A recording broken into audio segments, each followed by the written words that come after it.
बाबा साईं बाबा साईं बाबा साईं बाबा साईं बाबा साईं बाबा साईं बाबा साईं बाबा साईं साईं बाबा साईं बाबा साईं बाबा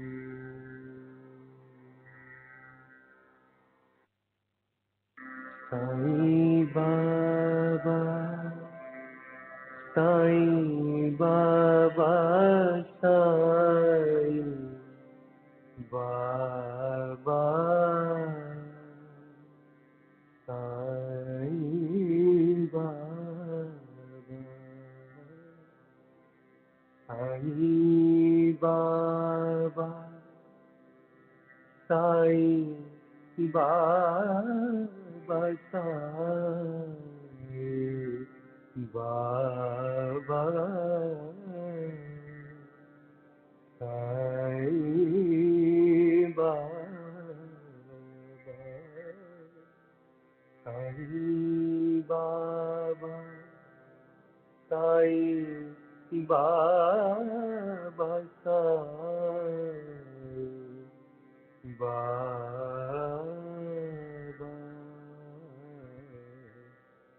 साईं बाबा साईं बाबा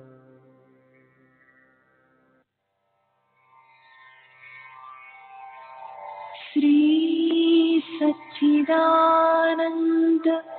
सद्गुरु साईनाथ महाराज की जय।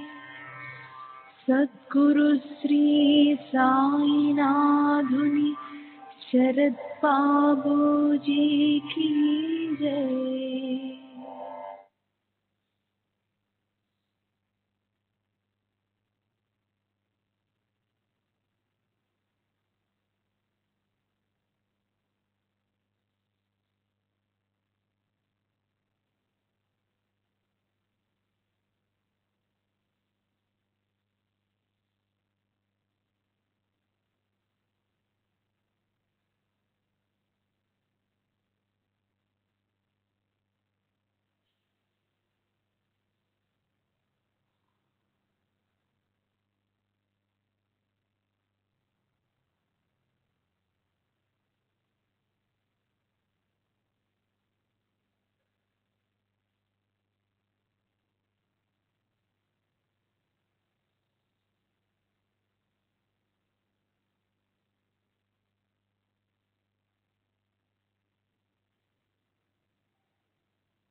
श्री सच्चिदानंद सद्गुरु साईनाथ महाराज की जय।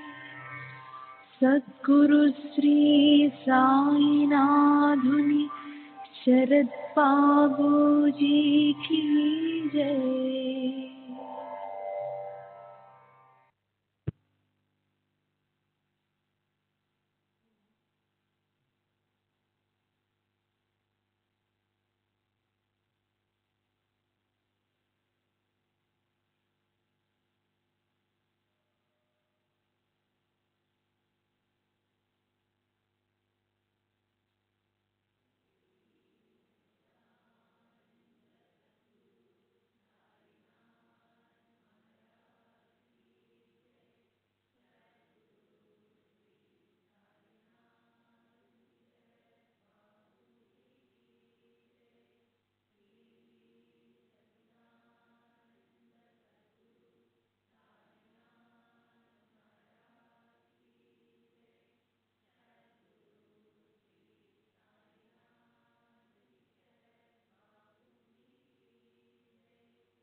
श्री सच्चिदानंद सद्गुरु साईनाथ महाराज की जय।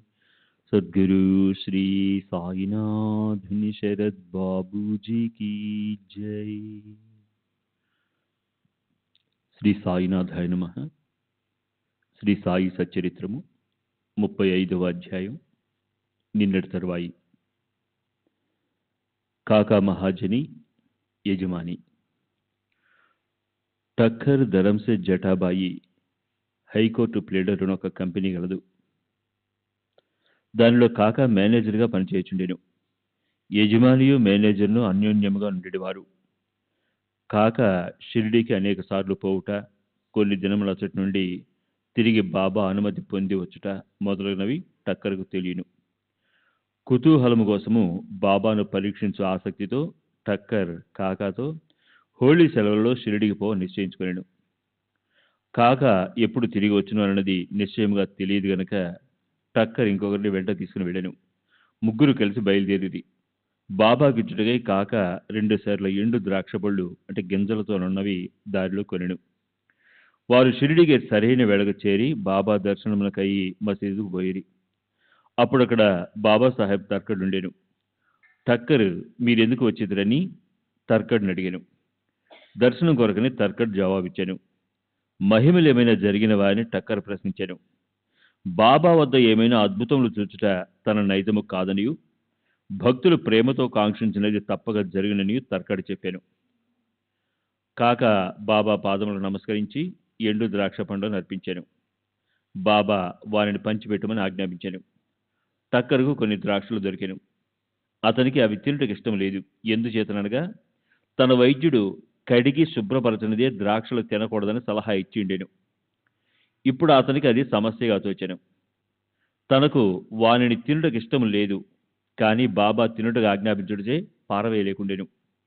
పారవేసినట్లయితే బాగుండదని వానిని నోట్లో వేసుకున్నాను. గింజలనేమి చేయవలనో తోచుకుండెను. మసీదులో గింజలు వేటుకు జంకుచుండేను. తన ఇష్టములకు వ్యతిరేకముగా తుదకు గింజలు తన జేబులోనే వేసుకున్నాను. బాబా యోగి అయినచో తనకు ద్రాక్ష పండ్లు ఇష్టం లేదని తెలీదా? బాబా వాని నేల బలవంతంగానిచ్చాను. ఈ ఆలోచన అతని మనసును తట్టగానే బాబా ఇంకనూ మరికొన్ని ద్రాక్ష పండ్లనిచ్చాను. అతడు వానిని తినలేదు, చేతిలో పట్టుకుని. బాబా వానిని తినుమనెను. వారి ఆజ్ఞానుసారము తినగా వానిలో గింజలు లేకుండెను. అందుకతడు మిగిలిన ఆశ్చర్యపడెను. అద్భుతములు చూడలేదనుకొనెను. కాన అతనిపై ఈ అద్భుతము ప్రయోగింపబడెను. బాబా తన మనసును కనిపెట్టి గింజలు గల ద్రాక్ష పండ్లను గింజలు లేని వానిగా మార్చివేశాను. ఏమి ఆశ్చర్యకరమైన శక్తి! బాబాను పరీక్షించుటకు తర్కడి గట్టి ద్రాక్షలు దొరికినవని అడిగాను. గింజలతో నున్నవి దొరికినని తర్కడి చెప్పాను. టక్కర్ ఆశ్చర్యపడెను. తన యందు ఉద్భవించుతున్న నమ్మకము దృఢపరచుటకై బాబా యథార్థముగా యోగి అయినచో ద్రాక్ష పండ్లు మొదట కాకకు ఇవ్వాలని అనుకునేను. అతని మనసునందున్న ఈ సంగతి కూడా గ్రహించి బాబా కాకా వద్ద నుంచి ఎండు ద్రాక్షల పంపిణీ ప్రారంభింపవాలని ఆజ్ఞాపించాను. ఈ నిదర్శనంతో టక్కరు సంతృష్టి చెందాను. శ్యామ టక్కర్ను కాకా యజమానిగా బాబాకు పరిచయం చేశాను. అందుకు బాబా ఇట్లనెను, అతడెట్లా వానికి యజమాని కాగలడు? అతని యజమాని వేరొకరు గలరు. కాకా ఈ జవాబుకు చాలా ప్రీతి చెందాను. తన మనోనిశ్చయం మరిచి టక్కరు బాబాకు నమస్కరించి వాడాకు తిరిగిపోయాను. మధ్యాహ్నం 6 పిమ్మట వారందరూ బాబా వద్ద సెలవు తీసుకున్నట్టుకు మసీదుకు పోయిరి. శ్యామ వారి పక్షమును మాట్లాడాను. బాబా ఇట్లు చెప్పతొడగాను. ఒక చెంచల మనస్సు గల పెద్ద మనుషుడు ఉండేను. అతనికి ఆరోగ్యము ఐశ్వర్యము కూడా ఉండేను. ఎట్టి విచారంలో లేకుండేను. అనవసరమైన ఆరాటము పైన వేసుకొని అక్కడక్కడ తిరుగుచూ మనశ్శాంతిని పోగొట్టుకొనిచుండేను. ఒక్కొక్కప్పుడు భారములన్నీ వదిలివేయుచుండేను. మరొకప్పుడు వానిని మోయుచుండేను. అతని మనసుకు నిలకడ లేకుండేను. అతని స్థితి కనిపెట్టి కనికరించి, నేను నీకిష్టం వచ్చిన చోట నీ నమ్మకము పాదుకొల్పుము, ఎందుకిట్లు భ్రమించెదవు? ఒకే చోటను ఆశ్రయించుకుని నిలకడగా ఉండుమని చెప్పిదని. వెంటనే టక్కర్ ఇది ఎంతయో తన గూర్చి అని గ్రహించాను. కాకా కూడా తన వెంట రావాలని అనుకున్నాడు. కానీ కాకాకు అంత త్వరగా షిరిడీ విడిచికి ఆజ్ఞ దొరకదని ఎవరు అనుకోలేదు. బాబా దీనిని కూడా కనుగొని కాకాను అతని యజమానితో పోవుట కనుగొనిచ్చాను.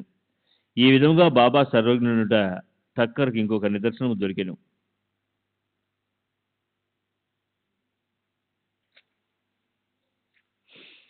బాబా కాకాను 15 రూపాయలు దక్షిణ అడిగి పుచ్చుకొని అతనికి ఇట్లని చెప్పాను, నేను 1 రూపాయి దక్షిణ ఎవరి వద్ద నుంచి కానీ తీసుకున్నచో దానికి 10 రెట్లు ఇవ్వవలను. నేనోరక ఏమీ తీసుకొనను. యుక్తాయుక్తములు తెలియకుండా నేనెవరిని అడుగను. ఫకీర్ ఎవరిని చూపునో వారి వద్దనే నేను తీసుకునేదను. ఎవరైనా ఫకీరుకు గత జన్మ నుంచి బాకీ ఉన్నచో వారి వద్దనే ధనము పుచ్చుకుందును. దానము చేయువాడిచ్చినది ప్రస్తుతము విత్తనములు నాటడం వంటిది. అది మున్ముందు గొప్ప పంట అనుభవించడం వరకే. ధర్మము చేయుటకు ధనమును ఉపయోగింపవలెను. దానిని సొంతమునకు వాడుకొనినా అది వ్యర్థమైపోవును. గత జన్మలో నీవు ఇచ్చుంటేనే గాని నీవు ఇప్పుడు అనుభవించలేవు. కనుక ధనమును పొందవలననిచో దానిని ప్రస్తుతం ఇతరులకు ఇచ్చుటే సరైన మార్గము. దక్షిణ ఇచ్చుచున్నచో వైరాగ్యము పెరుగును, దాని వలన భక్తి జ్ఞానములు కలుగును. 1 రూపాయినిచ్చి 10 రూపాయలు పొందవచ్చును. ఈ మాటలు విని టక్కర్ తన నిశ్చయం మరిచి 15 రూపాయలు బాబా చేతిలో పెట్టాడు. షిరిడికి వచ్చుట మేలైనది అనుకునేను. ఏలన అతని సంశయములన్నీ తొలగాను. అతడు ఎంతో నేర్చుకునేను. అటువంటి వారి విషయంలో బాబా ప్రయోగించే యుక్తి మిక్కిలి అమోఘమైనది. అన్నీ బాబాయే చేయుచున్నను, దేని యందు అభిమానం ఉంచలేదు. ఎవరైనను నమస్కరించినను నమస్కరించకపోయినను, దక్షిణ ఇచ్చినను ఇయ్యకున్నను తనకందరూ సమానమే. బాబా ఎవరిని అవమానించలేదు. తనను పూజించినందుకు బాబా గర్వించేవారు కాదు. తనను పూజించలేదని విచారించేవారు కాదు. వారు ద్వంద్వాతీతులు. శ్రీ సచ్చిదానంద సద్గురు సాయినాథ్ మహారాజ్ की जय. सद्गुरु श्री साईनाथ शरद बाबू जी की जय.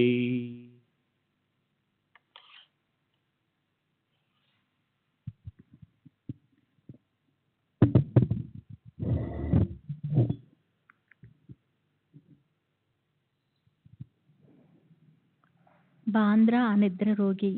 బాంద్రా నివాసి కాయస్థ ప్రభు కులమునకు చెందిన ఒక పెద్ద మనుషుడు చాలా కాలం నిద్ర పట్టక బాధపడుచుండేవాడు. నిద్రించుటకై నడుం వాల్చగానే గతించిన తన తండ్రి స్వప్నంలో కనిపించి తీవ్రంగా తిట్టుండేవాడు. ఇది అతని నిద్రను భంగపరిచి రాత్రి అంత అస్థిరునిగా చేయుచుండెను. ప్రతిరోజు ఇట్లు జరిగి ఏమి చేయుటకు తోచుకుండెను. ఒకనాడతడు బాబా భక్తునితో నీ విషయం మాట్లాడెను. బాబా ఊదియే దీన్ని తప్పనిసరిగా బాగు చేయనని అతడు సలహా ఇచ్చెను. అతడు వానికి కొంత ఊదినిచ్చి ప్రతిరోజు నిద్రించుటకు ముందు కొంచెం నుదుటికి రాసుకొని మిగతా పొట్లమును తల క్రింద దిగువ పెట్టుకొనమనెను. ఇట్లు చేసిన పిమ్మట సంతోషము ఆశ్చర్యము కలుగునట్లు అతనికి మంచి నిద్ర పట్టెను. ఎట్టి చికాకు లేకుండెను. అతడు సాయిని నిత్యము స్మరించుచుండెను. సాయిబాబా పటం తెచ్చి గోడపై వ్రేలాడి తీసెను. దానిని ప్రతిరోజు పూజించుచుండెను. గురువారం నాడు పూలమాల వేయుచుండెను. నైవేద్యం సమర్పించుచుండెను. పిమ్మట అతని వ్యాధి పూర్తిగా తగ్గిపోయిను. బాలాజీ పాటేల్ నేవాస్కరు. ఇతడు బాబాకు గొప్ప భక్తుడు. ఇతడు ఫలాపేక్ష లేకుండా చాలా మంచి సేవ చేసెను. ఇతడు షిరిడీలో బాబా ఏ మార్గం ద్వారా పోవచుండెనో వానినన్నిటినీ తుడిచి శుభ్రం చేయుచుండెను. అతని అనంతరము ఈ పని రాధాకృష్ణమై అది శుభ్రంగా నెరవేర్చుచుండెను. ఆమె తర్వాత అబ్దుల్లా చేయుచుండెను. బాలాజీ ప్రతి సంవత్సరము పంట కోయగానే దానినంతయు తెచ్చి బాబాకు అర్పితం చేయుచుండెను. అతడు బాబా ఇచ్చిన దానితో తన కుటుంబమును పోషించుకునేవాడు. ఈ ప్రకారంగా అతడు చాలా సంవత్సరం చేసెను. అతని తర్వాత అతని కుమారుడు దానిని అవలంబించెను. ఉది ప్రభావము. ఒకనాడు బాలాజీ సంవత్సరీకం నాడు నేవాస్కరు కుటుంబం వారు కొంతమంది బంధువులను భోజనం పిలిచిరి. భోజన సమయానికి పిలిచిన వారి కంటే 3 రెట్లు బంధువులు వచ్చిరి. నేవాస్కరు భార్యకు సంశయం కలిగెను. వండిన పదార్థంలో వచ్చిన వారికి చాలవనియు కుటుంబ గౌరవమునకు భంగం కలుగుననియు ఆమె భయపడెను. ఆమె అత్తగారు ఓదార్చుతూ భయపడకము, ఇది మనది కాదు, ఇది సాయి ఆహారమే. అన్ని పాత్రలు గుడ్డలతో పూర్తిగా కప్పివేయము. వానిలో కొంచెం ఊది వేయము. గుడ్డ పూర్తిగా తీయకుండా వడ్డం చేయము. సాయి మనల్ని కాపాడును అనెను. ఆమె ఆ సలహా ప్రకారమే చేసెను. వచ్చిన వారికి భోజన పదార్థం సరిపోటియే కాక ఇంకను చాలా మిగిలెను. త్రివంగా ప్రార్థించినచో యథాప్రకారము ఫలితమును పొందవచ్చునని ఈ సంఘటన తెలుపుచున్నది. సాయి పాము వలె కనిపించుట.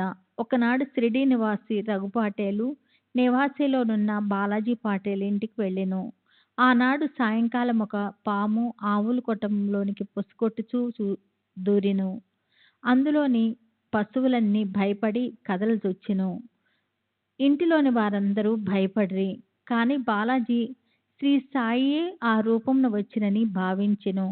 ఏమియూ భయపడక గిన్నెతో పాలు తెచ్చి సర్పం ముందు పెట్టి ఇట్లనెను.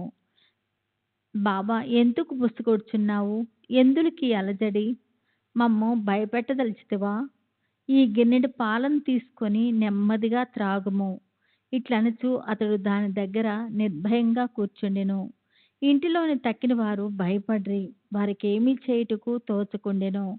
కొద్దిసేపట్లో సర్పము తానంతట తానే మాయమైపోయెను.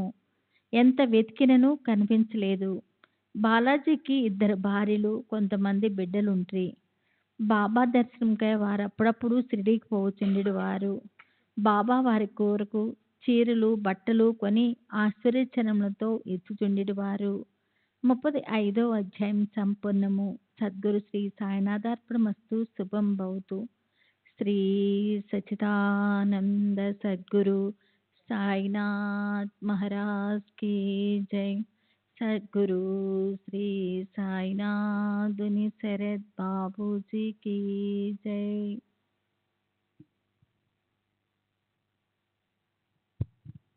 श्री सच्चिदानंद सद्गुरु साईनाथ महाराज की जय.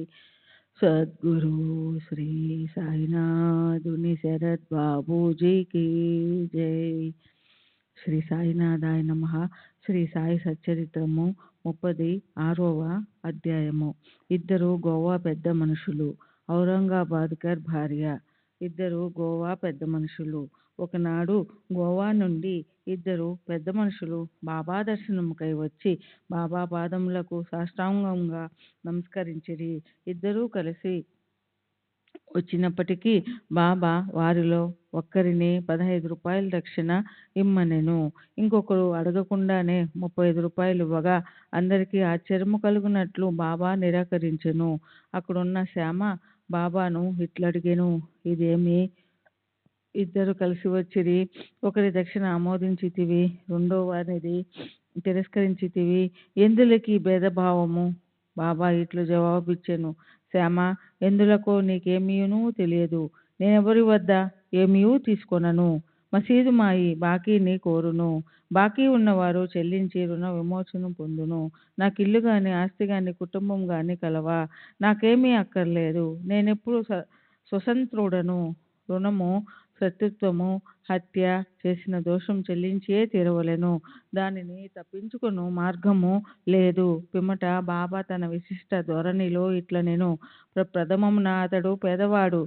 ఉద్యోగం దొరికినచో మొదటి నెల జీతము ఇచ్చిదనని తన ఇష్టదైవమునకు మొక్కుకొనెను.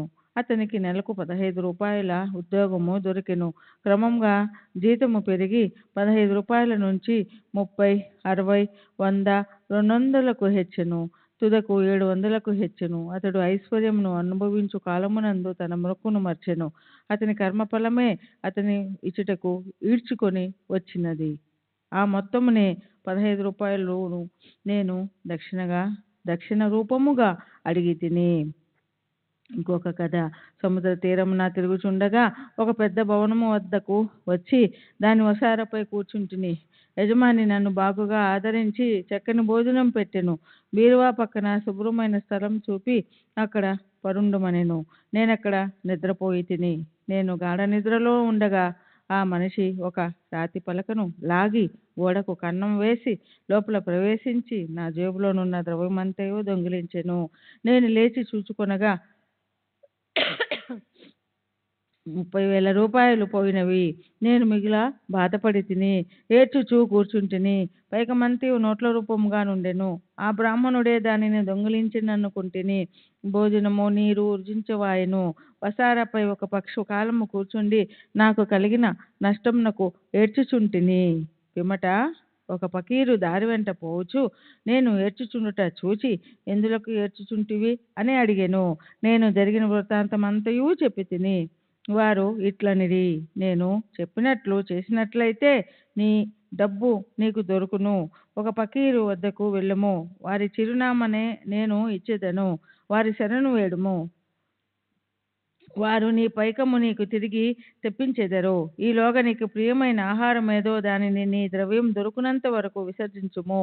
నేను ఫకీరు చెప్పినట్లు నడుచుకుంటుని, నా పైకము నాకు చిక్కినది. నేను వాడాను విడిచి సముద్రపు ఒడ్డునకు పోయి తిని, అక్కడ ఒక స్టీమర్ ఉండేను. దానిలో జనులు ఎక్కువ నుండుటచే లోపల ప్రవేశించలేకపోయి తిని. ఒక మంచి నౌకరు నాకు తోడ్పడగా నేను లోపలకు పోయి తిని, అది ఇంకొక ఒడ్డునకు తీసుకుని పోయినది. అక్కడ రైలు బండి ఎక్కి ఈ మసీదుకు వచ్చి తిని. కథ పూర్తి కాగానే బాబా ఆ అతిథులను భోజనం కొరకు తీసుకొని పొమ్మనగా శ్యామ అట్లే చేసెను. శ్యామ వారి ఇంటికి తీసుకొని పోయి భోజనం పెట్టెను. భోజన సమయంలో శ్యామ బాబా చెప్పిన కథ చిత్రంగానున్నదనెను. బాబా వారెన్నడూ సముద్ర తీరంనకు పోయి ఉండలేదు. వారి వద్ద 30,000 రూపాయలు ఎప్పుడూ లేకుండెను. ఎన్నడూ ప్రయాణము చేయలేదు. ద్రవ్యం ఎప్పుడునూ పోటగాని వచ్చుటగాని జరగలేదు. కాన దాని భావం తనకేదైనా తెలిసినదా అని వారు అడిగెను. అతిథుల మనసులు కరిగెను. వారు కండ్ల తడిపెట్టుకొనిరి. ఏడ్చుచు బాబా సర్వజ్ఞుడు, అనంతుడు, పరబ్రహ్మ స్వరూపుడే అని నుడివిరి. బాబా చెప్పిన కథ మా గురించే. వారు చెప్పిందంతే మా విషయమే. వారికి ఎట్లు తెలిసెనో అనున్నది గొప్ప చిత్రము. భోజనమైన తర్వాత పూర్తి వివరములను చెప్పదామనిది. భోజనమైన పిమ్మట తాంబూలము వేసుకొనుచు అతిథులు వారి కథలను చెప్పతొడంగిరి. అందులో ఒకరు ఇట్లు చెప్పిరి. లోయలోనున్న ఊరు మా స్వగ్రామము. జీవనోపాధికై నేను ఉద్యోగం సంపాదించి గోవా వెళ్ళి తిని. నాకు ఉద్యోగం లభించినచో నా మొదటి నెల జీతము ఇచ్చిదనని దత్తదేవునికి మొక్కుకుంటిని. వారి దయవల్ల నాకు 15 రూపాయలు ఉద్యోగం దొరికెను. నాకు క్రమంగా జీతము బాబా చెప్పిన ప్రకారము 700 రూపాయల వరకు హెచ్చినది. నా మొక్కును నేను మర్చితిని. దానిని బాబా ఈ విధంగా జ్ఞప్తికి తెచ్చి నా వద్ద 15 రూపాయలు తీసుకునిది. అది దక్షిణ కాదు, అది పాత బాకి. తీర్చుకొనక మర్చిన మొక్కును చెల్లించుట. శ్రీ సచ్చిదానంద సద్గురు సాయినాథ్ మహారాజ్ की जय। सद्गुरु श्री साईनाथुनि शरद बाबूजी की जय। सद्गुरु साईनाथ महाराज की जय। सद्गुरु श्री साईनाथुनि शरद बाबूजी की जय। నీతి. బాబా ఎన్నడూ డబ్బు భిక్షమెత్తలేదు సరికదా. తమ భక్తులు కూడా భిక్షమెత్తుకున్నట్టుకు ఒప్పుకొనలేదు. వారు ధనమును ప్రమాదకారిగాను పరమును సాధించుటకు అడ్డుగను భావించువారు. భక్తులు దాని చేతులలో చిక్కకుండా కాపాడేవారు. ఈ విషయమున భక్త మహాల్సాపతి ఒక నిదర్శనము. ఆయన మిక్కిలి పేదవాడు. అతనికి భోజన వసతికి కూడా జరుగుబాటు లేకుండెను. అయినను అతడు ద్రవ్యము సంపాదించుటకు బాబా అనుమతించలేదు. దక్షిణలో నుండి కూడా ఏమీయూ ఇయ్యలేదు. ఒకనాడు ఉదారవర్తకుడైన హంసరాజు అను బాబా భక్తుడొకడు చాలా ద్రవ్యమును బాబా సముఖమున మహాల్సాపతికి ఇచ్చెను. కానీ బాబా దానిని పుచ్చుకొనుటకు అనుమతించలేదు. పిమ్మట రెండవ అతిథి తన కథ ఇట్లు ప్రారంభించెను. నా బ్రాహ్మణ వంట మనిషి నా వద్ద 35 సంవత్సరముల నుండి నౌకరీ చేయుచుండినను దురదృష్టమున వాడు చెడు మార్గములో పడెను. వాడి మనస్సు మారిపోయెను. వాడు నా ద్రవ్యమునంతయు దొంగలించెను. రాతి పలకను తొలగించి ధనము దాచిన భోషాణమున్న గదిలో ప్రవేశించి నా ఆస్తి సర్వమును అనగా 30,000 రూపాయల కరెన్సీని దొంగలించి పారిపోయెను. బాబా సరిగ్గా ఆ మొత్తమునే ఎట్లు చెప్పగలిగినో నాకు తెలియదు. రాత్రింబవళ్ళు ఏడ్చుచూ కూర్చుంటిని. నా ప్రయత్నములన్నీ విఫలమైనవి. ఒక పక్షము వరకు చాలా ఆరాటపడి తిని విచారగ్రస్తుడనై దుఃఖముతో అరుగుపై కూర్చుని ఉండగా ఒక ఫకీరు నా స్థితిని కనిపెట్టి కారణమును తెలుసుకొనెను. నేను వివరములు అన్నీ తెలిపి తిని. అతడు షిరిడీ సాయి అను ఔలియా ఉన్నారు, వారికి మొక్కుము, నీకు ప్రియమైన ఆహారమును విడువుము, నీ మనసులో వారి దర్శనము చేయు వరకు నీకు ప్రియమైన ఆహారమును తిననని మొక్కుకొనుము అనెను. నేను అటులే బాబా, నా ద్రవ్యము దొరికిన పిమ్మట మీ దర్శనము చేసిన పిమ్మట నేను అన్నము తినదను అని మొక్కుకుంటిని. దీని తరువాత 15 దినములు గడిచెను. బ్రాహ్మణుడు తనంతట తానే నా డబ్బును నాకిచ్చెను. నా శరణు వేడెను. వాడు ఇట్లనేను, నేను పిచ్చి ఎత్తి ఇట్లు చేసినాను. నా శిరస్సు నీ పాదములపై పెట్టి తిని దయచేసి క్షమించుము. ఈ విధముగా కథ శుభాంతమైనది. నాకు కనిపించి సహాయమునర్చిన ఫకీరు తిరిగి కనపడలేదు. ఫకీరు చెప్పిన షిరిడీ సాయిబాబాను చూచుటకు ఎంతో గాఢమైన కోరిక కలిగినది. మా ఇంటికి అంత దూరం వచ్చిన వారు షిరిడీ సాయిబాబాయే అని నా నమ్మకము. ఎవరైతే నాకు కనబడి నా ద్రవ్యమును తిరిగి తెప్పించిరో అట్టివారు 35 రూపాయల కొరకు పేరాస చూపెదరా? దీనికి వ్యతిరేకముగా మా వద్ద నుండి ఏమీ ఆశించక ఎల్లప్పుడూ తమ చేతనైనంత వరకు బాబా మమ్మలను ఆధ్యాత్మిక మార్గమున నడిపింతురు. దొంగలించిన నా ద్రవ్యము దొరికిన వెంటనే మిక్కిలి సంతసించి మైమరచి నా మృక్కును మరచి తిని. ఒకనాటి రాత్రి నేను కొలాబాలోనున్నప్పుడు బాబాను స్వప్నములో చూచి తిని. షిరిడీకి పోవలనన్న సంగతి అప్పుడు నెప్తికి వచ్చెను. నేను గోవా వెళ్ళి తిని. అక్కడ నుండి స్టీమర్ మీద బొంబాయి వెళ్ళి అటు నుండి షిరిడీకి పోవ నిశ్చయించి తిని. నేను హార్బర్ వద్దకు పోగా స్టీమర్లో జాగా లేకుండెను. కెప్టెన్ ఒప్పుకొనలేదు. కానీ నాకు పరిచయము లేని నౌకరొకడు చెప్పగా ఒప్పుకొని నన్ను స్టీమరులో బొంబాయికి తీసుకుని వచ్చెను. అక్కడ నుండి ఇక్కడకు రైలులో వచ్చి తిని. కాబట్టి బాబా సర్వజ్ఞుడు, సర్వాంతర్యామి. మేము ఎక్కడా, మా ఇల్లెక్కడా, మా అదృష్టం ఏమని చెప్పవలెను? బాబా మా ద్రవ్యమును తిరిగి రాబట్టెను, ఇక్కడకు లావుకొని వచ్చెను. షిరిడీ జనులారా, మీరు మాకంటే పుణ్యాత్ములు, మాకంటే అదృష్టవంతులు. ఏలన బాబా మీతో ఆడి నవ్వి మాట్లాడి ఎన్నో సంవత్సరములు మీతో నివసించెను. మీ పుణ్యము అనంతము. ఎందుకనగా అది బాబాను షిరిడీకి లాగెను. సాయియే మన దత్తుడు. వారే మ్రొక్కుకొమ్మని నన్ను ఆజ్ఞాపించిరి. స్టీమరులో జాగా ఇప్పించిరి.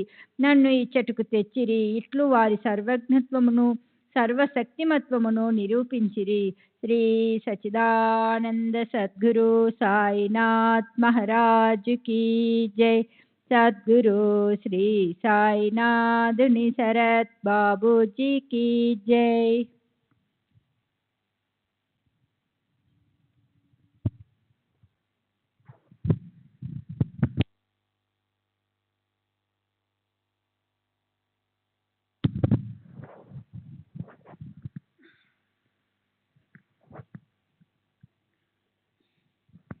श्री सच्चिदानंद सद्गुरु साईनाथ महाराज की जय.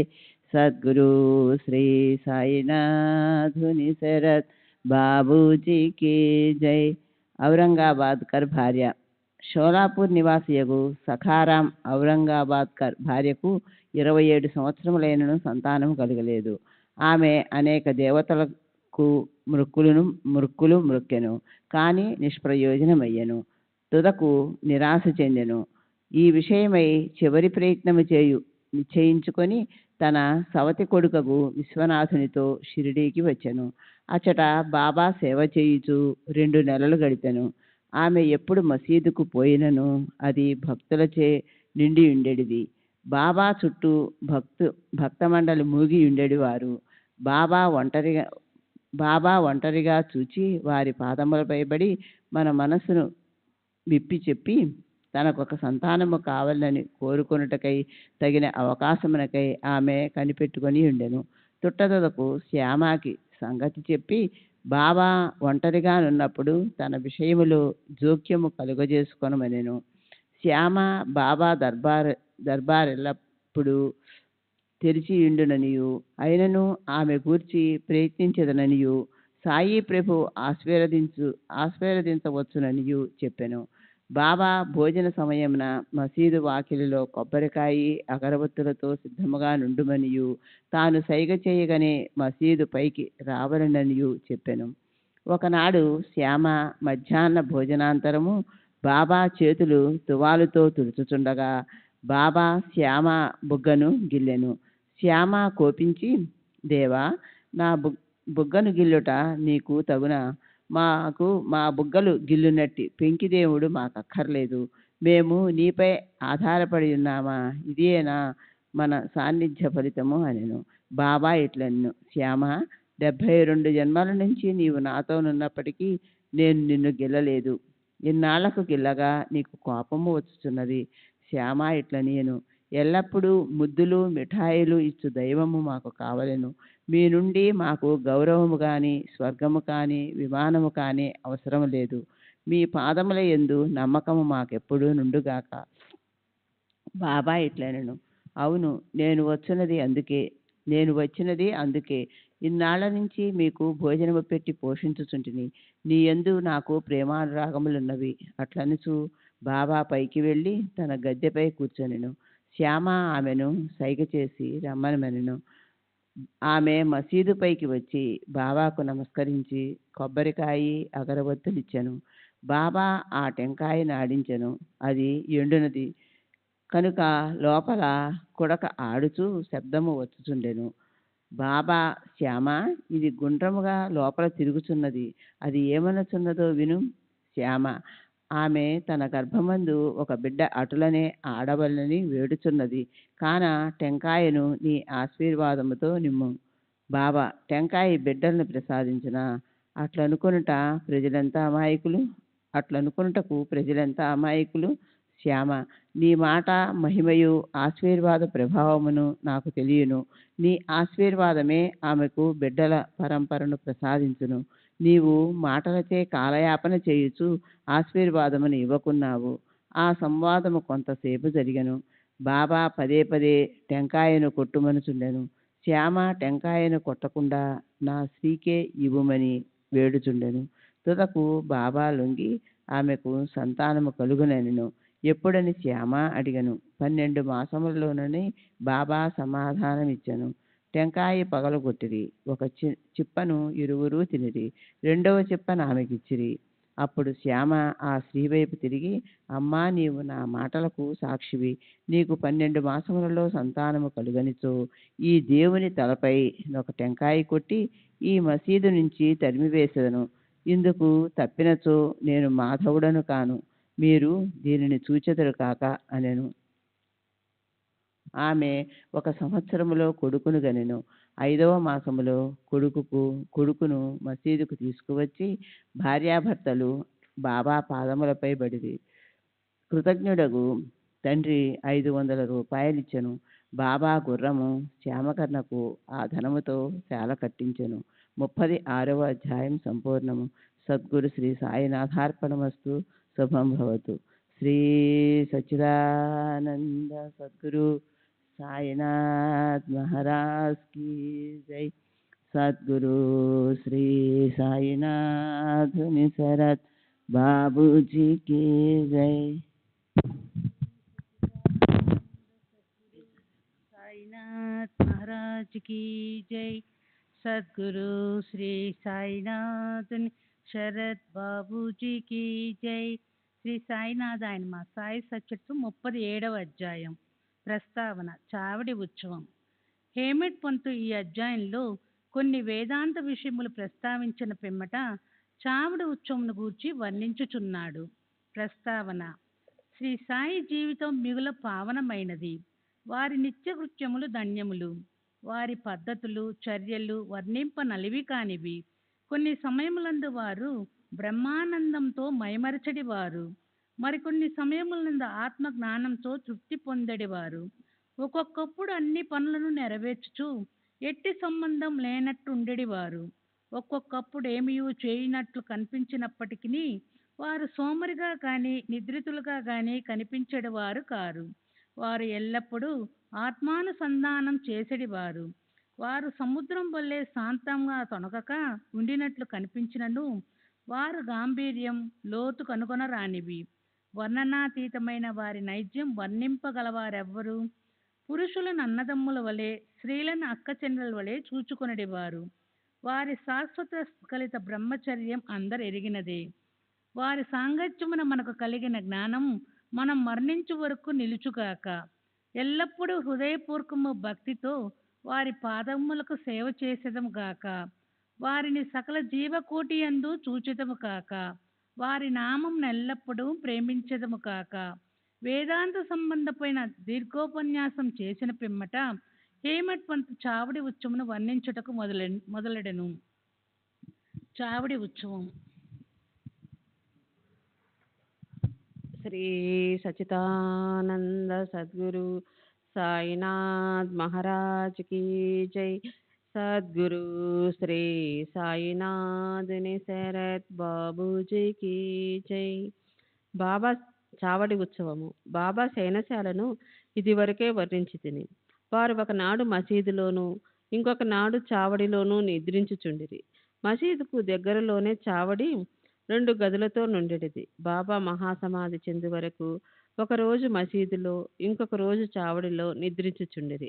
1910 డిసెంబర్ 10వ తేదీ నుండి చావడిలో భక్తులు పూజ హారతులు జరప మొదలెడిరి. బాబా కటాక్షముచే దీనినే ఇప్పుడు వర్ణించును.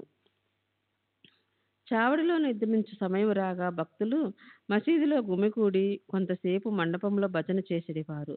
భజన బృందము వెనుక రథము, కుడివైపు తులసి బృందావనము, ముందర బాబా, వీని మధ్య భజన జరుగుచుండెను. భజన ఎందు ప్రీతి గల స్త్రీ పురుషులు సరియైన కాలములకు వచ్చుచుండిరి. కొందరు తాళములు, చిడతలు, మృదంగము, కంజీర, మద్దెలలు పట్టుకుని భజన చేయుచుండెడివారు. సూదంటు రాయవలే సాయిబాబా భక్తులందరినీ తమ వద్దకు ఈడ్చుకునేవారు. బయట బహిరంగ స్థలములో కొందరు దివిటీలు సరిచేయుచుండిరి, కొందరు పల్లకిని అలంకరించుచుండిరి, కొందరు బెత్తములను చేత ధరించి శ్రీ సాయినాథ్ మహారాజ్కి జై అని కేకలు వేయుచుండిరి. మసీదు మూలలు తోరణములతో అలంకరించుచుండిరి. మసీదు చుట్టూ దీపముల వరుసలు కాంతిని వెదజల్లుచుండెను. బాబా గుర్రము శ్యామకర్ణ సచితమై బయట నిలుచుండును. అప్పుడు తాత్యా పాటిల్ కొంతమందిని వెంటబెట్టుకుని వచ్చి బాబాను సిద్ధముగా నుండుడని చెప్పడేవాడు. బాబా నిశ్చలముగా కూర్చునేవారు. తాత్యా పాటిల్ వచ్చి బాబా చంకలో చేయి వేసి లేవనెత్తుచుండెను. తాత్యా బాబాను మామా అని పిలిచెడివారు. నిజముగా వారి బాంధవ్యము మిక్కిలి సన్నిహితమైనది. బాబా శరీరముపై మామూలు కప్పిని వేసుకుని సంకలో సటకా పెట్టుకుని చిలుమును పొగాకును తీసుకుని పైన ఉత్తరీయం వేసుకుని బయలుదేరుటకు సిద్ధపడుచుండిరి. పిమ్మట తాత్య జలతారు సెల్లాను బాబా వడలిపై వేసిడివారు. అటు పిమ్మట బాబా తన కుడిపాదము బొటనవేలితో దినిలోని కట్టెలను ముందుకు తోసి కుడి చేతితో మండుతున్న దీపము నార్పి చావడికి బయలుదేరిడివారు. అన్ని వాయిద్యములు మోగడివి. మతాబు, మందు సామానులు అనేక రంగులు ప్రదర్శించుచు కాలడివి. పురుషులు స్త్రీలు బాబా నామము పాడుచు మృదంగము వీణల సహాయముతో భజన చేయుచు ఉత్సవంలో నడుచుచుండిరి. కొందరు సంతోషముతో నాట్యమాడుచుండ్రి, కొందరు జెండాలను చేతబట్టుకుని చుండిరి. బాబా మసీదు మెట్లపైకి రాగా బాల్దారులు శ్రీ సాయినాథ్ మహారాజ్కి జై అని కేకలు వేయుచుండిరి. బాబాకి ఇరుపక్కల చామరములు మొదలగునవి పట్టుకుని విసురుచుండిరి. మార్గమంతయు అడుగులకు మడుగులు పరుచుచుండేవారు. వానిపై బాబా భక్తులు కేలుతతో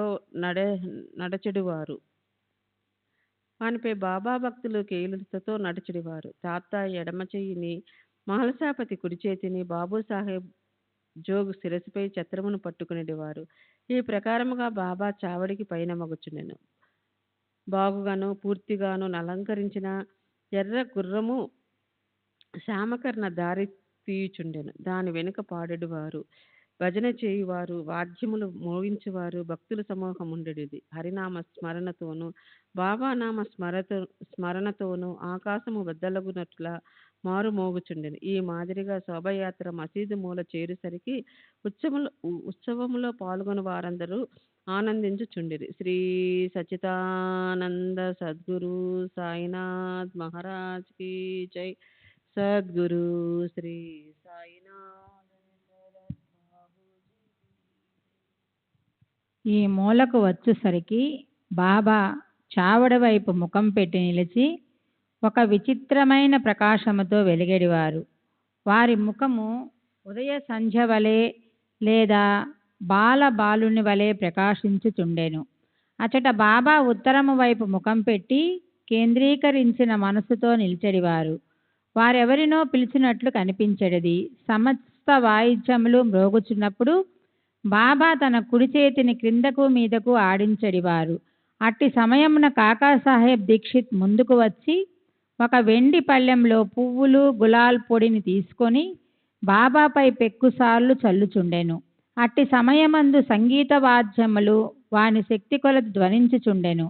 బాబా ముఖము స్థిరమైన ద్విగుణీకృత ప్రకాశముతోడను సౌందర్యముతోడను వెలుగుచుండెను. అందరూ ఈ ప్రకాశమును మనసారా గ్రోలుచుండిరి. ఆ దృశ్యమును ఆ శోభను వర్ణించుటకు మాటలు చాలవు. ఒక్కొక్కప్పుడు ఆనందమును భరించలేక మహల్సాపతి దేవత ఆవేశించిన వాలి వలె నృత్యము చేయువాడు. కానీ బాబా యొక్క ధ్యానమేమాత్రము చెదరక ఉండేది. చేతిలో లాంతరు పట్టుకొని తాత్యా పాటిల్ బాబాకు ఎడమ ప్రక్క నడుచుచుండెను.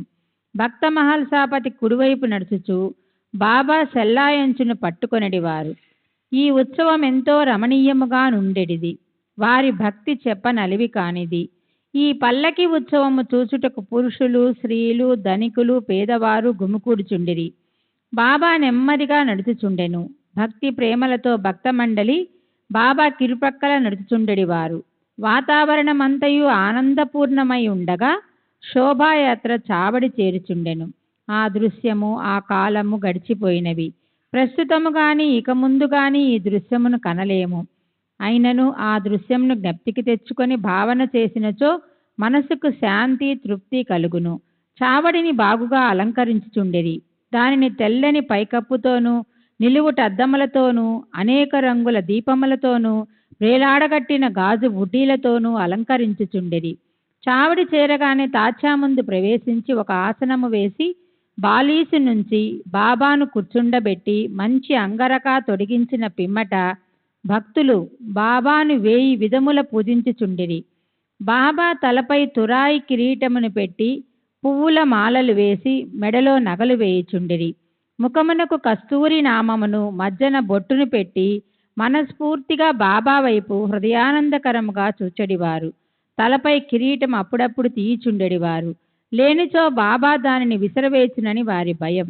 బాబా భక్తుల అంతరంగమును గ్రహించి వారి కోరికలకు లొంగి ఉండెడివారు. వారు చేయును దానికి అభ్యంతర పెట్టువారు కారు. ఈ అలంకారముతో బాబా మిక్కిలి సుందరముగా కనిపించుచుండెది.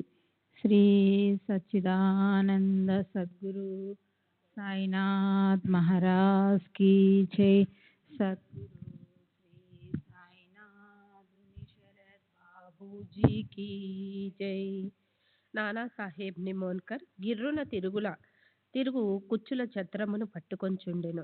బాపు సాహెబ్ జోగు ఒక ఎండి పళ్ళెములో బాబా పాదములు కడిగి అర్ఘ్యపాద్యములు అర్పించి చేతులకు గంధము పూసి తాంబూలమునిచ్చుచుండెను. బాబా గద్దపై కూర్చొని ఉండగా తాత్యా మొదలగు భక్తులు వారి పాదములకు నమస్కరించుచుండిరి. బాలీస్పై ఆనుకొని బాబా కూర్చొని ఉండగా భక్తులు ఇరువైపులా చామరలతోనూ విసనకర్రలతోనూ విసురుచుండిరి. అప్పుడు శ్యామ చిలుమును తయారు చేసి తాత్యాకివ్వగా అతడొక పీల్పు పీల్చి బాబాకిచ్చుచుండెను. బాబా పీల్చిన పిమ్మట భక్తమల్సాకు ఇచ్చడివారు. తదుపరి ఇతరులకు లభించుచుండెను. జడమగు చిలుము ధన్యమైనది. మొట్టమొదట అది అనేక తపఃపరీక్షలు కాగవలసి వచ్చెను.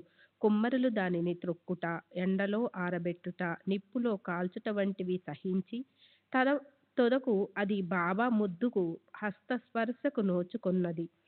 ఆ ఉత్సవము పూర్తి అయిన పిమ్మట భక్తులు పూలదండలను బాబా మెడలో వేసెడివారు.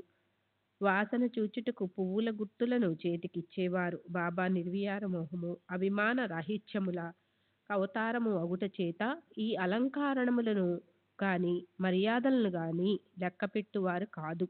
భక్తుల యందు గల అనురాగముచే వారి సంతృష్టి కొరకు వారి ఇష్టానుసారము చేయుటకు ఒప్పుకొనుచుండిరి. ఆఖరకు బాపు సాహెబ్ జోగు సర్వలాంఛనములతో ఆరతినిచ్చువాడు. ఆరతి సమయమున బాజా, భజంత్రి, మేళతాళములు స్వేచ్ఛగా వాయించువారు. ఆరతి ముగిసిన పిమ్మట భక్తులు ఆశీర్వాదమును పొంది బాబాకు నమస్కరించి ఒకరి తర్వాత ఒకరు తమ తమ ఇండ్లకు బోవుచుండిరి.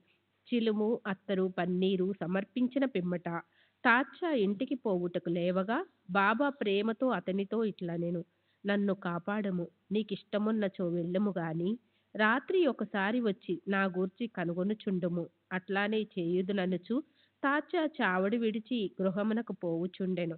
బాబా తన పరుపును తానే అమర్చుకొనువారు.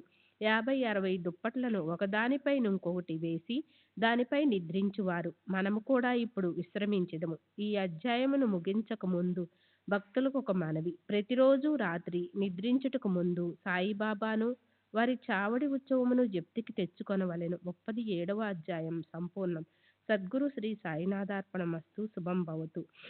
శ్రీ సాయినాథాయ నమః. శ్రీ సాయి సచ్చరిత్రము 6వ రోజు పారాయణం. 38వ అధ్యాయము. గత అధ్యాయములో బాబా గారి చావడి ఉత్సవమును వర్ణించితిమి. ఈ అధ్యాయములో మనము బాబా వంట పాత్ర మొదలగు వాణ్ణి గురించి చదివేదము. ప్రస్తావన: ఓ సద్గురు సాయి, నీవు పావనమూర్తివి. ప్రపంచమంతటికీ సంతోషమును ప్రసాదించితివి, భక్తులకు మేలు కలగజేసితివి. నీ పాదములను ఆశ్రయించిన వారి బాధలను తొలగించితివి. నిన్ను శరణుజొచ్చిన వారిని ఉదార స్వభావుడవుటచే వారిని పోషించి రక్షించెదవు. నీ భక్తుల కోరికలను నెరవేర్చుటకు, వారికి మేలు చేయుట కొరకు నీవవతరించెదవు. పవిత్రాత్మయను ద్రవసారమును బ్రహ్మమనిడి అంచులో పొయ్యగా, దాని నుండి యోగులలో అలంకారమగు సాయి వెడలెను. ఈ సాయి ఆత్మారాముడే. స్వచ్ఛమైన దైవికానందమునకు వారి పుట్టినిల్లు. జీవితేచ్ఛములన్నీయూ పొందిన వారై, వారు భక్తులను నిష్కాములను చేసి విముక్తులను చేసిరి.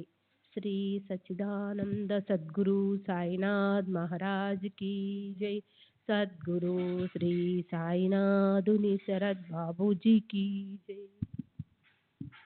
శ్రీ సచ్చిదానంద సద్గురు సాయినాథ్ మహారాజ్ కీ జై. సద్గురు శ్రీ సాయినాథుని శరత్ బాబూజీ కీ జై. బాబా వంటపాత్ర. యుగ యుగములకు శాస్త్రములు వేర్వేరు సాధనములను ఏర్పాటు చేసి ఉన్నవి. కృతయుగంలో తపస్సు, త్రేతాయుగంలో జ్ఞానము, ద్వాపర యుగంలో యజ్ఞం, కలియుగంలో దానము చేయవలనని శాస్త్రములు ఘోషించుచున్నవి. దానములన్నిటిలో అన్నదానమే శ్రేష్టమైంది. మధ్యాహ్నం 12 గంటలకు భోజనం దొరకనిచో మనం చాలా బాధపడదాం. అట్టి పరిస్థితుల్లో ఇతర జీవులు కూడా అట్లే బాధపడును. ఈ విషయం తెలిసి ఎవరైతే బీదలకు, ఆకలితోనున్నవారికి భోజనం పెట్టెదరో వారే గొప్ప దాతలు. తైత్తిరీయోపనిషత్తు ఇట్లు చెప్పుచున్నది: ఆహారమే పరబ్రహ్మ స్వరూపం. ఆహారం నుండియే సమస్త జీవులు ఉద్భవించినవి. చచ్చిన పిమ్మట అవి తిరిగి ఆహారంలో ప్రవేశించును. మిట్ట మధ్యాహ్నం మన ఇంటికి ఎవరైనా అతిథి వచ్చినచో వారిని ఆహ్వానించి భోజనం పెట్టుట మన విధి. ఇతర దానములు అనగా ధనము, బట్టలు మొదలగునవి ఇచ్చినప్పుడు కొంత విచక్షణ కావలను. కానీ ఆహార విషయంలో అట్టి ఆలోచన అనవసరం. మన ఇంటికి మిట్ట మధ్యాహ్నం ఎవరు వచ్చినను వారికి మొట్టమొదట భోజనం పెట్టవలెను. కుంటి, గ్రుడ్డి, రోగిష్ఠులు వచ్చినచో వారికి మొట్టమొదట భోజనం పెట్టిన పిమ్మట ఆరోగ్యవంతులకు, అటు పిమ్మట మన బంధువులకు పెట్టవలెను.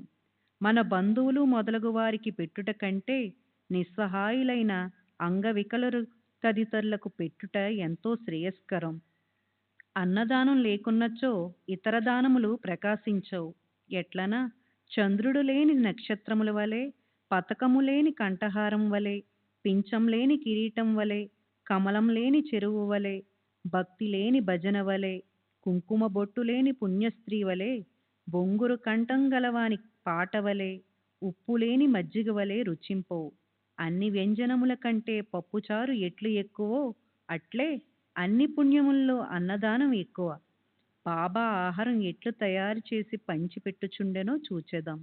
శ్రీ సచ్చిదానంద సద్గురు సాయినాథ్ మహారాజ్ కీ జై. సద్గురు శ్రీ సాయినాథుని శరత్ బాబూజీ కీ జై. బాబా కొరకు చాలా తక్కువ భోజనం కావలసి ఉండెను. అదియు కొన్ని ఇండ్ల నుండి భిక్షాటనము చేసి తెచ్చుకునేవారని ఇదివరకే తెలుసుకుంటిమి. ఏనాడైనా అందరికీ భోజనము పెట్టవలెనని బాబా నిశ్చయించుకున్నచో మొదటి నుంచి చివరి వరకు కావలసిన ఏర్పాట్లన్నీ వారే స్వయంగా చేసుకునేవారు. ఈ విషయమై వారు ఇతరులపై ఆధారపడలేదు, ఎవరికి నీ బాధ కలుగచేయలేదు. మొట్టమొదట బజారుకు వెళ్ళి ధాన్యము, పిండి, మసాలా దినుసులు మొదలగునవి అన్నీ నగదునిచ్చి కొనేవారు. వారే విసురుచుండేవారు. మసీదు ముందున్న ఖాళీ స్థలములో మధ్యన పొయ్యి పెట్టి దానిపై పెద్ద వంటపాత్రలో కొలత ప్రకారం నీళ్లు పోసి పెట్టేవారు. వారి వద్ద వంటపాత్రలు 2 గలవు. ఒకటి పెద్దది 100 మందికి సరిపోవున్నది, రెండవది చిన్నది 50 మందికి మాత్రం సరిపోవున్నది. ఒక్కొక్కప్పుడు చక్కెర పొంగలి వండేవారు, మరొకప్పుడు మాంస పులావ్ వండేవారు. ఒక్కొక్కప్పుడు పప్పుచారు ఉడుకునప్పుడు గోధుమ పిండి బిళ్ళలను అందులోనికి వదిలేవారు. మసాలా వస్తువులను చక్కగా నూరి దానిని వంట పాత్రలో వేసేవారు. పదార్థములు చాలా రుచిగా ఉండుటకు ఎంత శ్రమ తీసుకొనవలెనో అంత శ్రమను పడుచుండేవారు. అప్పుడప్పుడు అంబలి వండేవారు. అనగా జొన్న పిండిని నీళ్లలో ఉడకబెట్టి దానిని మజ్జిగలో కలుపుచుండేవారు. భోజన పదార్థములతో ఈ అంబలిని కూడా అందరికీ కొంచెం కొంచెముగా పెట్టేవారు. అన్నము సరిగా ఉడికినదో లేదో అని పరీక్షించుటకు బాబా తన కపని పైకెత్తి చేతిని నిర్భయముగా మరుగుచున్న డేగిసాలో పెట్టి కలుపుచుండేవారు. వారి ముఖమునందు భయచిహ్నములు గాని చేయి కాలునట్లు గాని కనిపించేది కాదు. వంట పూర్తి కాగానే బాబా ఆ పాత్రలను మసీదులోనికి తెచ్చి మౌల్వీచే ఆరగింపు పెట్టించేవారు. మొట్టమొదట కొంత మహల్సాపతికి తాత్యాకు ప్రసాదముగా పంపించి పిమ్మట మిగతా దానిని బీదవాళ్లకు దిక్కులేని వారికి సంతృప్తిగా పెట్టుచుండేవారు. బాబా స్వయముగా తన చేతులతో తయారు చేసి స్వయంగా వడ్డించగా భోజనము చేసిన వారు నిజముగా ఎంతో పుణ్యాత్ములు, అదృష్టవంతులై ఉండవలెను. బాబా తన భక్తులందరికీ శాకాహారము మాంసాహారము ఒకే రీతిగా పెట్టుచుండెనా అని ఎవరికైనా సందేహం కలగవచ్చును. దీనికి జవాబు సులభము, సామాన్యమైనది. ఎవరు మాంసాహారులో అట్టివారికే ఆ వంట పాత్రలోనేది పెట్టేవారు. మాంసాహారులు కాని వారిని ఆ పాత్రలను కూడా ముట్టనీయలేదు. వారి మనసులో దీనిని తినుటకు కోరిక కూడా కలుగనిచ్చేవారు కాదు. గురువుగారు ఏదైనా ఇచ్చినప్పుడు దానిని తినవచ్చునా లేదా అని యోచించు శిష్యుడు నరకమునకు పోవునను రూఢి కలదు. దీనిని శిష్యులు బాగా గ్రహించి నెరవేర్చుచుండెరో లేదో చూచుటకు బాబా ఒక్కొక్కప్పుడు పరీక్షించుచుండేవారు. దీనికి ఒక ఉదాహరణ. ఒక ఏకాదశి నాడు దాదా కేల్కర్కు కొన్ని రూపాయలిచ్చి కొరాల్బాకు పోయి మాంసము కొని తెమ్మనెను. ఇతడు సనాతనాచార పరాయణుడగు బ్రాహ్మణుడును, ఆచారవంతుడును. సద్గురువుకు ధనము ధాన్యము వస్త్రము మొదలగువి ఇచ్చుటకు చాలదనియు కావలసినది అక్షరాల గురువు ఆజ్ఞ పాటించుటే అనియు గురువు ఆజ్ఞానుసారం నెరవేర్చుటయే అనియు ఇదియే నిజమైన దక్షిణ అనియు దీని వల్లనే గురువు సంతృష్టి చెందెదరనియు అతనికి తెలియను. కనుక దాదా కేల్కర్ దుస్తులు ధరించి బజారుకు బయలుదేరెను. కాని బాబా అతన్ని వెంటనే పిలిచి తానే స్వయముగా పోవలదనియు ఇంకెవరినైనా పంపమనెను. అతడు పాండు అను నౌకరును పంపెను. వాడు బయలుదేరుటకు చూసి బాబా వానిని కూడా వెనుకకు పిలిపించి ఆనాడు మాంసము వండుట మానుకొనిరి. ఇంకొకసారి బాబా దాదా కేల్కర్ను పిలిచి పొయ్యి మీదనున్న పలావ్ ఉడికినదో లేదో చూడమనెను. కేల్కర్ దాన్ని పరీక్షించకయే సరిగా ఉన్నదని జవాబిచ్చెను. అప్పుడు బాబా, నీవు కండ్లతో దానిని చూడలేదు, నాలుకతో రుచి చూడలేదు, రుచిగా ఉన్నదని ఎట్లు చెప్పితివి? మూత తీసి చూడుము అనుచు బాబా అతని చేతిని పట్టుకుని మరుగుచున్న డేగిసాలో పెట్టెను. ఇంకను ఇట్లనెను, నీ చేయిని తీయుము, నీ ఆచారమును ఒక ప్రక్కకు పెట్టి తెడ్డుతో తీసి కొంచెం ప్లేటులో వేసి సరిగా ఉడికినది లేనిది తెలుసుకొనుము. తల్లి మనస్సున నిజమైన ప్రేమ జనించినప్పుడు ఆమె తన బిడ్డను గిల్లి ఆ బిడ్డ ఏడ్చునప్పుడు దానిని కౌగిలించి ముద్దు పెట్టుకొనును. అట్లనే బాబా కూడా కన్న తల్లి వలె దాదా కేల్కర్ను ఈ విధముగా గిల్లెను. నిజముగా ఏ యోగి గాని గురువు గాని తన శిష్యునకు నిషిద్ధాహారమును తిని చెడిపొమ్మని చెప్పడు. ఈ విధముగా బాబా పలావ్ వండుట 1910వ సంవత్సరం వరకు జరుగుచుండెను. పూర్వము చెప్పిన రీతిగా దాసగను బాబా కీర్తిని తన హరికథల ద్వారా బొంబాయి రాష్ట్రములో వెల్లడి చేసెను. ఆ ప్రాంతము నుండి ప్రజలు తండోపతండములుగా షిరిడీకి వచ్చుచుండిరి.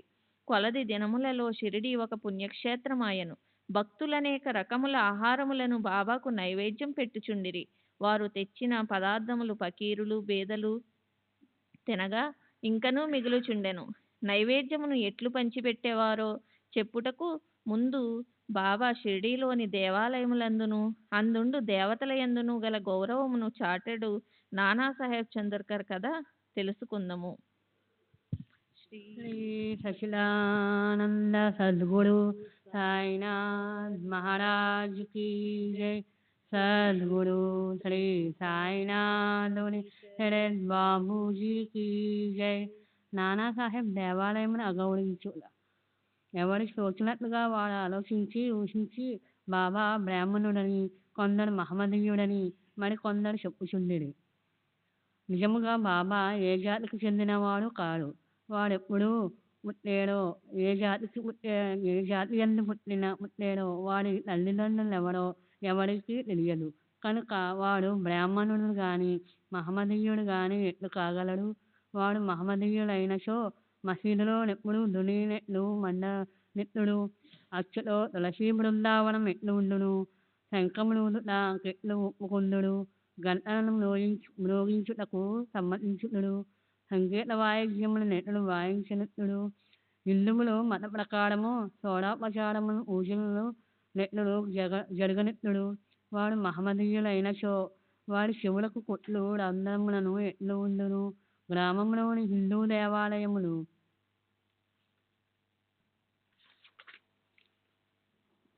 దేవాలయములన్నిటినీ వేల మరమ్మతులు చేయించిరి. బాబా హిందూ దేవాలయములను దేవతలను ఏమాత్రము అగౌరవించినా ఊరుకొనేవాడు కాడు. ఒకనాడు నానాసాహెబ్ చందోర్కర్ తన సర్కులకు బినివాల్యాలలో షిరిడీకి వచ్చెను. బాబా వద్ద కూర్చుని మాట్లాడుచుండగా నానా మీద బాబా హఠాత్తుగా కోపగించి, నా సహవాసము ఎన్నాళ్ళు చేసియు నిట్నెలా చేసితివి అనెను. నానాసాహెబ్ మొదట దీనిని గ్రహించలేకపోయెను. కనుక అదేమిటో వివరించవలసిందిగా ప్రార్థించెను. కోపర్గాం నుండి షిరిడీకి ఎట్లు వచ్చితివని బాబా అతనిని అడిగెను. నానాసాహెబ్ వెంటనే తన తప్పును గ్రహించెను. సాధారణముగా షిరిడీకి పోవునప్పుడెల్లా నానాసాహెబ్ కోపర్గాంలో దిగి దత్తదర్శనం చేసుకొనేవాడు. కానీ ఈసారి తన బంధువు దత్తభక్తుడైనప్పటికిని అతనిని కూడా వెళ్ళనీయక ఆలస్యమైపోవునని చెప్పుచూ తిన్నగా షిరిడీకి చేర్చెను. ఇదంతయు బాబాకు తెలియజేయుచు తాను గోదావరిలో స్నానం చేయునప్పుడల్లా ముళ్ళు పాదములో గుచ్చుకొని తనను చాలా బాధపెట్టునని చెప్పెను. బాబా అది కొంతవరకు ప్రాయశ్చిత్తమే అనుచు ఇక మీదట జాగ్రత్తగా ఉండుమని హెచ్చరించెను. కాలమిశ్రమము. ఇక నైవేద్యము ఎట్లా పంచిపెట్టెదరో చూచెదము. హారతి పిమ్మట భక్తులందరికీ ఊదీతో తమ ఆశీర్వాదములిచ్చి పంపివేసిన పిమ్మట బాబా మసీదులోనికి పోయి నింబాడు వైపు వీపు పెట్టి కూర్చుండిరి. కుడివైపు ఎడమవైపు భక్తులు పంక్తులలో కూర్చుండనిచ్చిరి. నైవేద్యము తెచ్చి భక్తులను పళ్ళెములో మసీదులోకి పెట్టి బాబా ఆశీర్వాదములకై ఊదీకై కనిపెట్టుకుని బయట నిలుచుండిరి. అన్ని రకముల ప్రసాదములు బాబాకు వచ్చుచుండినవి. వాటిలో పూరీలు, మండెగలు, బొబ్బట్లు, బాసుండి, సాంజ, పరమన్నము మొదలగునవన్నీయు ఒకే పాత్రలో వేసి బాబా ముందుంచిరి. బాబా దీనిని దైవమునకు అర్పించి పావనమనర్చుచుండెను.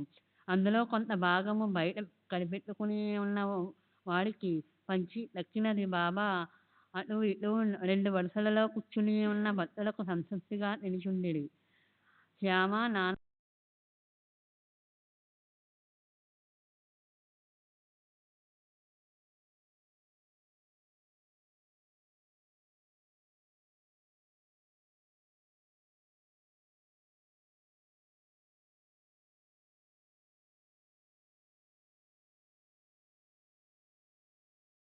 గిన్నెడు మజ్జిగ. ఒకనాడు హేమపంతు మసీదులోనందరికీ కడుపునిండా తినెను. అట్టి సమయమున బాబా అతనికి ఒక గిన్నెడు మజ్జిగ త్రాగుమని ఇచ్చెను. అది తెల్లగా చూచుటకు కింపుగా నుండెను. కాని అతని కడుపులో ఖాళీ లేకుండునట్లుండెను. కొంచెమైనా పేర్చక అది మిక్కిలి రుచిగా నుండెను. అతని గుంజాతనమునకు కనిపెట్టి బాబా అతనితో నిట్లనెను, దానినంతయు త్రాగుము, నీకిక మీదట ఇట్టి అవకాశము దొరకదు. అతడు వెంటనే దానినంతయు త్రాగెను. బాబా పలుకులు సత్యమైనవి. ఏలన త్వరలో బాబా సమాధి చెందిరి. పాఠకులారా, హేమపంతుకు మనము నిజముగా నమస్కరించవలెను. అతడు గిన్నెడు మజ్జిగను ప్రసాదముగా త్రాగెను. కాని మనకు కావలసినంత అమృతమును బాబా లీలల రూపముగా నిచ్చెను. మనము ఈ అమృతమనే గిన్నెలో త్రాగి సంతృప్తి చెంది ఆనందించడము గాక. 38వ అధ్యాయం సంపూర్ణం. సద్గురు శ్రీ సాయినాథాత్మనమస్తు. శుభం భవతు. శ్రీ సచిదానంద సద్గురు సాయినాథ్ మహారాజ్ की जय. సద్గురు శ్రీ సాయినాథుని శరణ్.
श्री सच्चिदानंद सद्गुरु साईनाथ महाराज की जय. सद्गुरु श्री साईनाथ शरद बाबू जी की जय. साई रहम नजर करना, बच्चों का पालन करना. साई रहम नजर करना, बच्चों का पालन करना. जाना तुमने जगत पसारा, सब ही झूठ जमाना. जाना तुमने जगत पसारा, सब ही झूठ जमाना. साई रहम नजर करना, बच्चों का पालन करना. साई रहम नजर करना, बच्चों का पालन करना. मैं अंधा हूँ बंदा पुकार, मुझसे पथ दिखलाना. मैं अंधा हूँ बंदा पुकार, मुझसे पथ दिखलाना. साई रहम नजर करना, बच्चों का पालन करना. साई रहम नजर करना, बच्चों का पालन करना. दास गणों कहे अब क्या बोलूं, थक गई मेरी रसना. दास गणों कहे अब क्या बोलूं, थक गई मेरी रसना. साई रहम नजर करना, बच्चों का पालन करना. साई रहम नजर करना, बच्चों का पालन करना। रहमो नजर करो अब मोरे साई, तुम बिना नहीं मुझे माँ बाप भाई। रहमो नजर करो मैं अंधा हूँ बंदा तुम्हारा, मैं अंधा हूँ बंदा तुम्हारा। मैं ना जानू मैं ना जानू मैं ना जानू अल्लाह इलाही। रहमो नजर करो रहमो नजर करो अब मोरे साई, तुम बिना नहीं मुझे माँ बाप भाई। रहमो नजर करो काली जमाना मैंने गमाया, काली जमाना मैंने गमाया। साथी आखिर का साथी आखिर का साथी आखिर का, तुम बिना कोई। रहमो नजर करो रहमो नजर करो अब मोरे साई, तुम बिना नहीं मुझे माँ बाप भाई। रहमो नजर करो अपने मस्जिद का झाड़ू गणो है, अपने मस्जिद का झाड़ू गणो है। मालिक हमारे मालिक हमारे मालिक हमारे, तुम बाबा साई। रहमो नजर करो रहमो नजर करो अब मोरे साई, तुम बिना नहीं मुझे माँ बाप भाई। रहमो नजर करो। श्री सच्चिदानंद सद्गुरु साईनाथ महाराज की जय। सद्गुरु श्री साईनाथ धुनि शरद बाबू जी की जय।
श्री सच्चिदानंद सद्गुरु साईनाथ महाराज की जय। सद्गुरु श्री साईनाथुनि शरद बाबू जी की जय।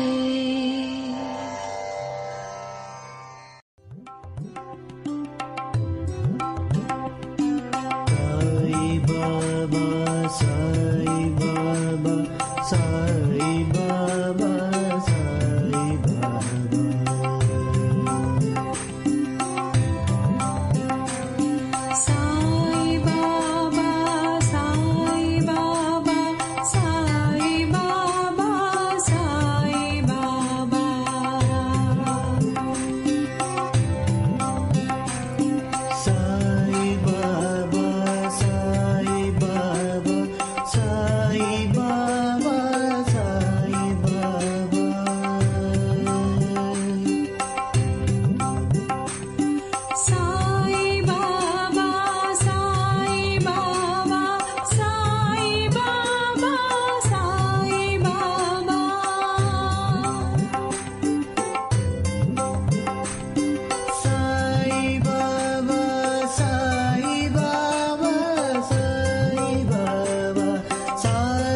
Baba, Sai Baba, Sai Baba, Sai Baba.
Sai Baba,